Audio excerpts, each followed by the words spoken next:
Bismillahirrahmanirrahim.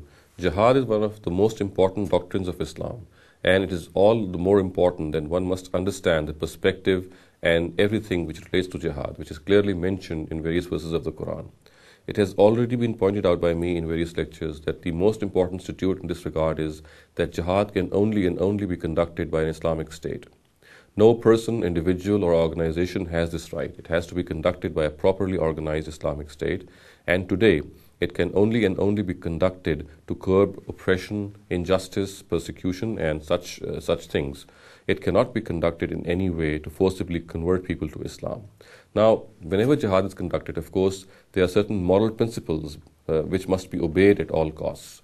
For example, we know that even in jihad, we must honor all our promises. We know in the times of the Prophet, when there were certain treaties with the mushrikun, and the directive of the Quran was that after the Itmam al-Hujjah, after the truth had been conveyed to the people of Arabia, these treaties will be cancelled and they shall bear the wrath of God. We know that all those treaties which were time-bound, which were concluded up to a certain limit, they were not annulled simply because a contract had been made. So one of the most important moral limits and moral principles in this regard is that even in jihad, promises shall be honored. Another important thing is when the army or the Muslim army sets out, it will not show off, it will not exhibit itself. This is not the right way.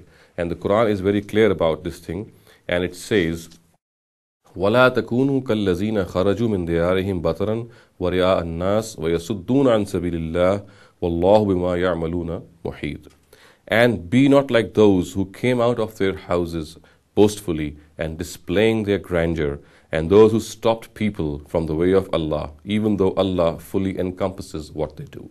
So another moral principle is that the Muslim army must not and never show off. Another important moral principle is that people who want to remain neutral, who do not want to take part in war, shall not be harmed in any way. Similarly, another thing is that women and children, they shall not be tampered with. Similarly, we also know that dead bodies, they shall never be mutilated, and the punishment of burning in the fire also shall not be given. And similarly, when attacking the enemy, no civilian property shall be looted at any cost. So these are the primary and basic moral principles which must be followed by an army whenever it conducts jihad. أقول قولي هذا واستغفر الله لي ولكم ولسائر المسلمين والمسلمات.